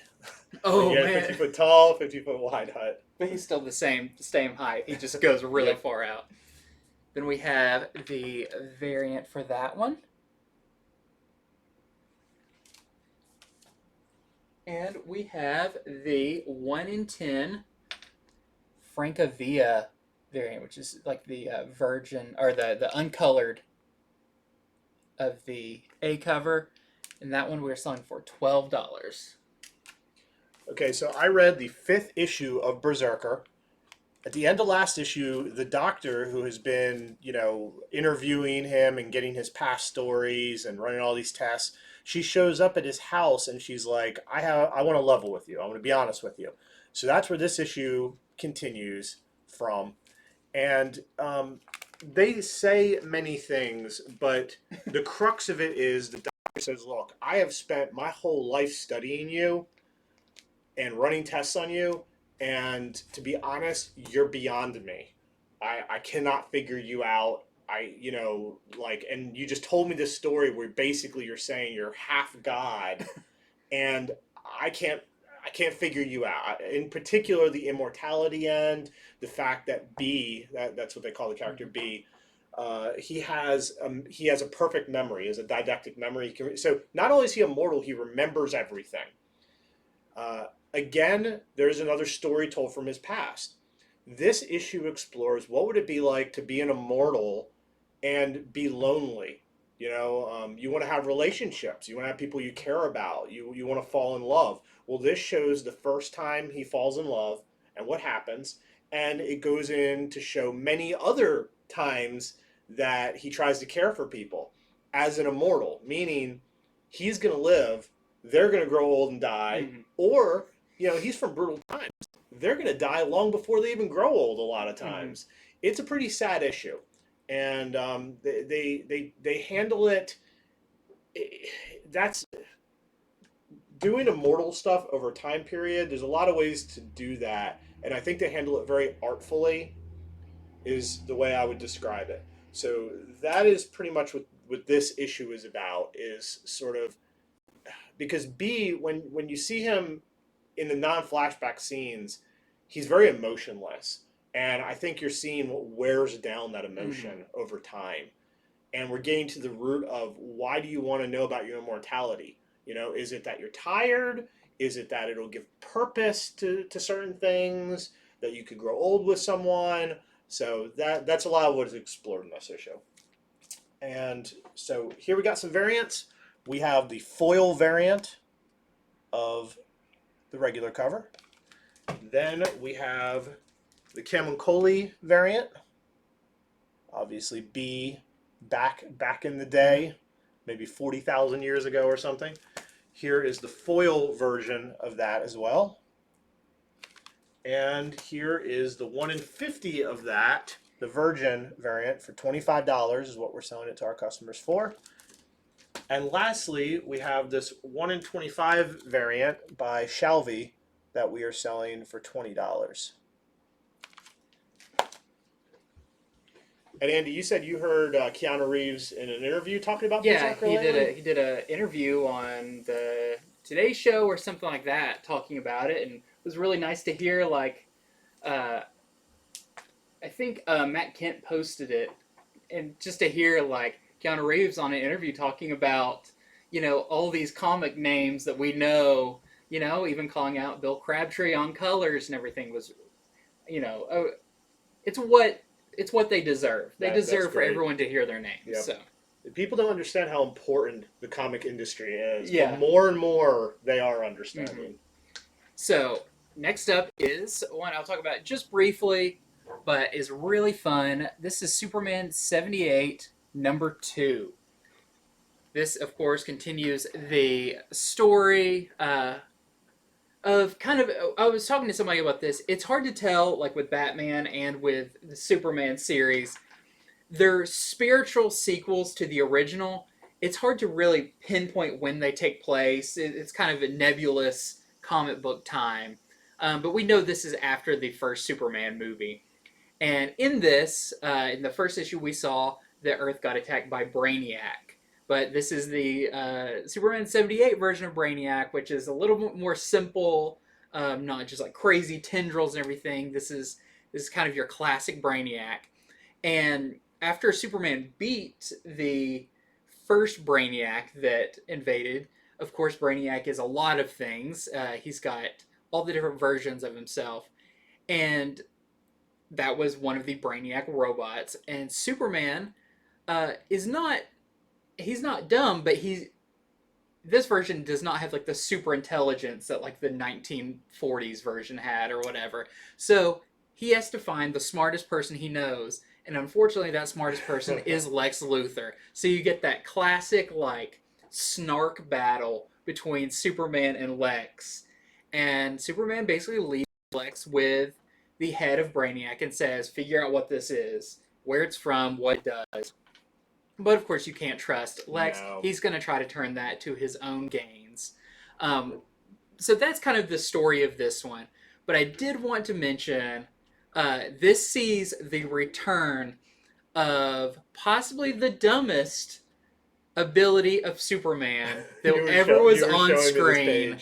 Makes a return, and I love that it does. It acknowledges this thing. It's so goofy.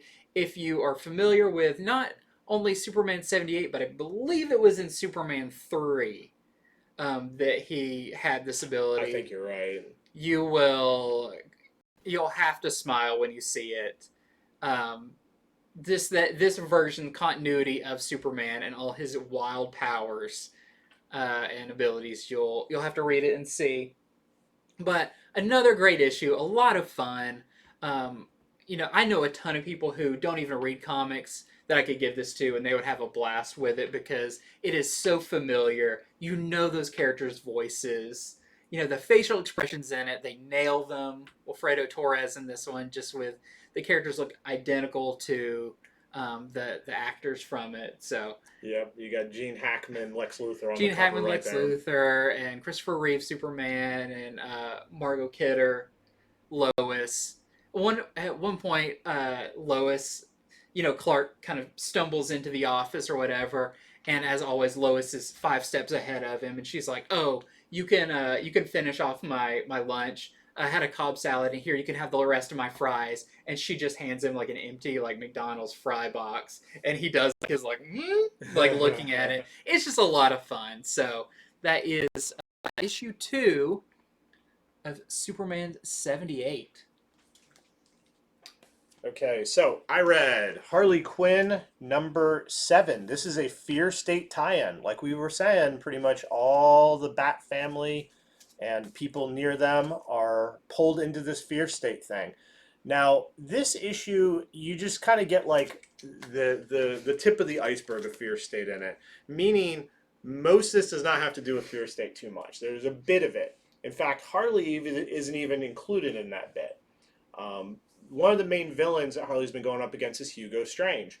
Hugo Strange is still in Gotham in this issue, and so Fear State's running is going on. Hugo starts dressing up like Batman and taking to the streets. Mm-hmm. Now, he's impersonated Batman before. Yeah. And so he gets back to that because Oracle is spreading, the anti-Oracle is spreading the news that Batman's dead. Mm-hmm. So to him, it's like, oh, perfect. Now I can go out and I'm Batman. Of course, he's an insane Batman who does more damage than good. Now, where's Harley at? Harley is on a camping trip with Kevin. After last issue, she has a lot to think about. They're on a camping trip, and they come upon this girl who's missing her dog named Waffles. It's a pug named Waffles, and so they go looking for this dog, and of course they find more than just the dog. And other than that, what I can tell you is the gardener makes an appearance, who was originally, I think Gardner's first issue was Batman 106. I think Something like that, she made a cameo in. So she is in this one again. Of course, there's some stuff with Poison Ivy in it as well. And lastly, the new villain for this Harley series is called Keepsake. And in this, it sort of starts out with this, but Keepsake has formed his own criminal group because now that A-Day has hit, almost all the Gotham criminals are gone. You know, so many of them died or have left, that he has formed a criminal group called the Caucus of Corruption. And it's a parody group, though, so it's just fun to look at them because they're all parodies of regular Gotham villains. So check that part out as well.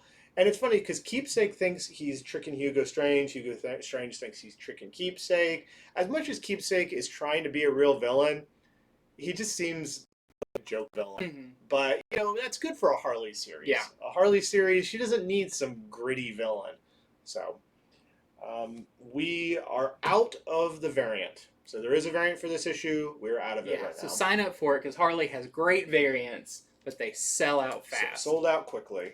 So my next one, another one that I'm not going to attempt to explain all the story that's been going on, everything, but this is Department of Truth. This is number 13, I believe. Yep. Yes, number 13. And this is actually a pretty big issue. So reading through it, I was just skimming it. I've got to sit down later and really read it because there's some stuff revealed in this. I will say, without saying what it is, that the lady in red may have a name that is said in this. Wow. Only 13 issues Only to get to that 13 finally. issues. There's that. There is possibly a death, a pretty major death in this, and some stuff about the truth behind the Department of Truth and who might actually be leading it, which I think is a pretty big reveal when you find out. So, very big issue of Department of Truth. Those were just the little hints I'll give you, but if you're reading this, I'm sure you're already antsy to run out to your store and grab it because it's such a great series right now. We have some variants for it. So this is the Bueno variant. You can see them staging the moon landing. Pretty funny. And then we have the Maria Levette variant. It's very different from Maria Levette's usual style, but really nice variant there. Okay, so I read Darkhawk number 2. This, of course, is a different Darkhawk altogether than the 90s character. This character's name is Connor Young. He is, I believe, 17 years old. He's still in high school. He was a basketball athlete up until last issue, and I'll tell you why. But first, look what's on the cover, a Spider-Man symbol. Now, Miles Morales has been all over the place. Mm-hmm. And by that I mean he's on all these covers, all these 10th anniversaries. Well, Miles makes an appearance in this book. In fact, I think it solidifies that Darkhawk and Miles live in the same town. Wow. So that's pretty neat. Get some of the young heroes together, even though Miles has been around for us reading him for 10 years. You know, he's still a young character as he's portrayed. So in this issue, so Connor is the new Darkhawk, but he doesn't even know why. He can turn into Darkhawk. He doesn't know how it happened. At the same time, last issue, he had just learned that he also has a disease. Now, I don't know if these are going to connect or not. They're not acting like they connect, but he has a disease that makes it where he can't be on the basketball team anymore. It's bad. Like, his family is very worried about him, so there's a lot of family issues with him having this disease.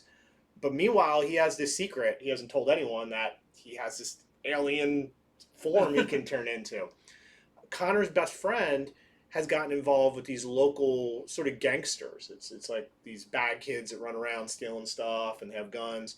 Well, this issue, Connor's friend suggests there's a new shoe that's dropping. You know, like expensive shoes, brand new one, and he wants to go get them. In fact, he's willing to do just about anything to get these expensive shoes, and that's going to cause them a lot of trouble. And I'll also say by the end of the issue, there is a death that, a possible death. It looks pretty probable, but a possible death that if it happens, it's really going to change Connor's world a good bit. So we have one variant for this. This is the Ron Lim variant. And I don't know what to make of all that. Very interesting. Yeah. Okay, I've got one just to show off, just to, oh, you've got, oh, I thought you had one more variant. Nope. Just to show off, I did not get a chance to read it yet, but this is Transformers Halloween Special. So we're finally getting into our first of the Halloween specials coming out. October 1st is this Friday. Yep, so time to get in all your spooky one-shots and miniseries and everything, and Transformers is no exception. So this is just a one-shot. I flipped through it. It looks like a lot of fun. I know it's about like a ghostly voice that's drawing Starscream out. So check it out if you're a big Transformers fan or you're just looking to get in that scary mood. I'm going to read that one. Transformers Halloween Special. I love the weird mashups that Transformers does. Yep. Okay, so I read crossover number 8. So I think crossover went on a little brief hiatus in between the first arc and the second arc. So I read this one. This started very interestingly. In fact, it's sort of like, hey, if you want to catch up, there's a 2-page spread. They're like, here's what happened last time in crossover. There's a 2-page spread that has all of the pages of every other issue, like the actual pages are real small, all laid out. Yep. Everything. So if you have a magnifying glass, you can read like the entire first trade. It's really neat though because the issues are divided by the ellipses. You know, every issue of crossover ends with the black page with the ellipses, so you can see. You can go, oh, that's where issue 1 ended. Anyway, I had fun looking at that. Then it starts with somebody's looking at some hand-drawn storyboard narrative of what should have happened. And what I mean by should have happened is everything that has already happened. It's this story told by someone, we're not sure who yet, of here's what should have happened. And it diverges from the story that we know it. I know it sounds complicated, but you'll understand when you see it. But more than that, it goes into what is about to happen. And what I like about this is, so pretty much Donny Cates has had this storyboard tell us, hey, here's what was supposed to happen, but instead this happened. Oh yeah, and then it was going to go here. Well, some of that were things that I thought were going to happen later, but now that he has said it, to me that means it's not going to go the way I think. And that excites me. I like that. So Donny Cates is in essence going, oh, you thought this was going to happen? Well, now it probably won't, because why would I say it in this way? So that's cool. Now, where is the story going to go? You'll have to read the issue. By the end of the issue, I think you'll have a clearer view of where crossover is going next. You know, a lot of things happened last issue. Ellie was revealed to be a fictional character.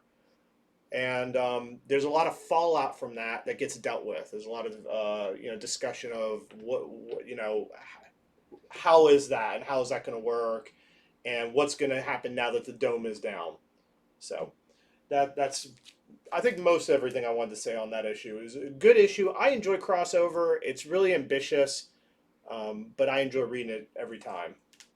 So we have this variant. This is the Cates variant. I don't think it's not Donny Cates. It's somebody else with the last name. And then here is the 1 in 50 version of that for $50 is what we're selling it for. And here is the variant we're selling to our customers for $25. Of course, this is just a virgin variant of the original cover. Okay, a couple other ones I was going to show off is Spawn number 322. And these are the two variants for it. We are sold out of the A cover, but we have the McFarlane variant. Always got to show these off because some of the craziest covers. Yep. And then we have the Barbary variant, which he is the interior artist on the book. I believe this is a one-shot story. I'd have to read it to see if it really tied in with anything, but I believe this one was supposed to be just kind of a one and done story, like some of the early issues of Spawn were. Okay, so I read Batman Reptilian issue number, was this issue 4? This is the second to last issue. I believe this ends at issue number 5. So first off, the cover, look at the baby. I noticed it's one of those pictures where the eyes follow you no matter where you are. And they made the eyes glossy. I don't think I can really capture it here, but the eyes are glossy, just the eyes. So very creepy cover. I'm very excited to hear you talk about this because you told me about this issue before this, and I don't know how much you're going to give away, but I can't. Man, does this sound insane? It is. So what I'll say about Batman Reptilian this far in is this is the weirdest Batman book ever written. That's what I'll say. It is the weirdest Batman book ever written. For one thing, it is not a Batman. The voice of Batman, the way that Ennis is writing, how he talks, how he thinks, is not like any Batman I've ever heard. Batman is a real jerk. I mean, he has been... In issue 1, I said I thought something was affecting them, making them meaner. But no, that's just the Batman Ennis is trying to write here. He is a jerk. He insults people. He's flat out mean. But it's really amusing. So if you can get behind that, if you can get behind a Batman who is sort of arrogant, who insults his criminals badly, that is what this Batman does. Who tells morbid, messed up facts to people just because it amuses him, that it makes them shudder. That's the Batman that Ennis is writing. I've never seen one like it. But at the same time, I really enjoyed reading it. I'm glad that's not the Batman that's in my other books, though. Like, Ennis really went just the other direction with this Batman. The other thing in this issue is you finally get to see the creature. You finally get to see the Reptilian. On top of that, before that, Batman has a run-in with Killer Croc, finally. He's theorized Killer Croc has something to do with this creature. And Batman just flat up insults Killer Croc so badly and so mean. I mean, you gotta think of the things he's written. The Boys, Preacher, you know how dark and messed up he can get. Well, he just pulls it out with Batman insulting Killer Croc. And then Batman telling Killer Croc how maybe his origin could be. Like maybe things he doesn't even know. And things about himself that disturb Killer Croc. Yeah. Messed up. What a crazy book. I'm both horrified and also glad that DC lets Garth Ennis do whatever he wants. Because there's no way an editor is just greenlighting this one without it being someone like Garth Ennis behind it. So we have a variant. This is the Hamner variant. If anybody else has been reading this book and you have some thoughts on it, without spoiling it for everybody, let us know in the comments. Because this is one of those books I need to talk to somebody afterwards to just like clear what's in my head. Decompress and everything. Okay, so I do have one I've got to talk about, and not that it's like an elephant in the room, but some people may have a lot of questions about this. Right. We had a lot of questions about this. So this is Darkhold Alpha. And you're saying you didn't cover Darkhold Alpha. You thought, I mean, Darkhold, that would have been like one of our ones we start out with. Absolutely. Just to say, this is the 1 in 10 Torme design variant. We do have it for $12. So the thing about Darkhold Alpha, you've seen the cover. The A cover has Doctor Doom holding the book, The Darkhold, on it. It's going to be a pretty big mini-series.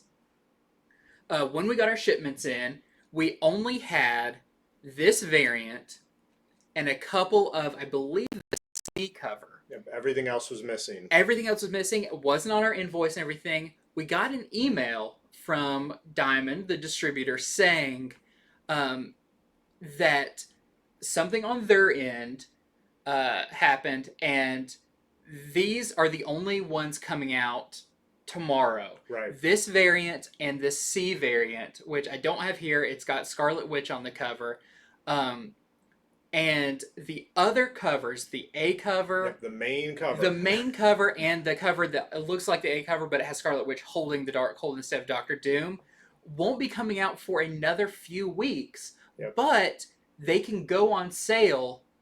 These covers can go on sale on Wednesday, and those will go on sale the Wednesday when they come out. So, if you have this book, and you're pulling this book in your pull box, you may not have it if you just ask for the A cover. Yep. Because stores probably didn't order enough of the C cover to cover everyone who was on that. They may not we know. didn't. We didn't. So we gave it to the people we had who asked for that cover, and we are going to fill the rest of our orders with the A cover when that does come in. I believe it's not till next, like October 8th, which will be next week, I guess, or the week after that. It's the week after that. It's 2 weeks from now. It's 2 weeks from now. Yeah. So we don't know why this happened. So don't be mad at your store if you go in and you don't have this, but somebody else got the variant. It's a thing across the board for all stores. It's a mass email that was sent out. So if you have to read it, you can try and get that variant cover or this really cool design cover. I wish I knew what this character was on the cover, but I have not read this yet.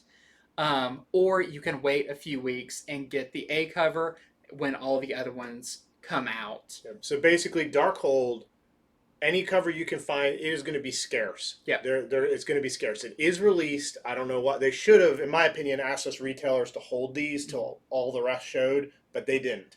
And so we're going to respect that. But basically, stores are not going to have much of it until the A cover shows up in 2 weeks. Mm-hmm. And we just wanted to spread that information so that people aren't mad at their stores. We are here to inform and explain. So don't be mad at your store. They're doing the best they can. Yep. So the last book that I have to go over today is Thor, issue number 17. This is the last of the 3-part arc called Revelations. And what I'll say in this one, this is a very talky issue. It's Thor, Odin, Freya, and Angela. They are on a family hunt together. Now, it's not like a hunt for sport. It's more something's going down. They have to deal with it. Mm-hmm. But really, it gives them a chance to talk. And talk they do. There is, Angela's kind of called them together because she knows that a lot of bad stuff's been happening since Thor's been king. A lot of bad stuff's happened since Odin has quit being king. And there is a lot of grief between Thor and Odin. She wants to lay it all to rest. So she tries, Freya tries, just a lot of talking and trying to get past all of that. The other thing that goes down the issue is it ends with a cliffhanger as some major important object has gone missing that is going to affect Thor. It's going to affect the Avengers, and it could possibly affect the entire Marvel universe. But that looks like what the next arc's going to be. So that gets set up at the end of this issue. And so we just have this Todd Knock variant. And this 1 in 25 Klein variant we are selling to our customers for $25. All right, so that's it for me. That's all I got. Okay, cool. So like we said, big show this week. Big week. A lot of books out. Things to talk about, yes, for sure. So I hope that we have done our job and we've informed you about what these books are. We got you ready to storm in. I always say storm in. I know, it's very ready to march into your comic store tomorrow with all the information that you know which books you want, which ones fit you, which ones don't, especially with issue ones. Like, it's just so hard for people to know which ones to choose. So thank you for joining us. If you watch us on YouTube, hit subscribe. We're adding new subscribers every single week. That when we see that number go up, that makes us happy, makes us keep wanting to do this show. As much as we love comics, it's a lot of effort. Yes. It is a lot of work getting this together, and I know we're one of the earliest sources for this, and that's what we intend to be, and we will keep doing it. So thank all of you, and hope you pick up some great comics this week. Tell us what you're reading in the comments, and we will see you on Friday when Megan joins us for Comics from the Future. Thank you very much.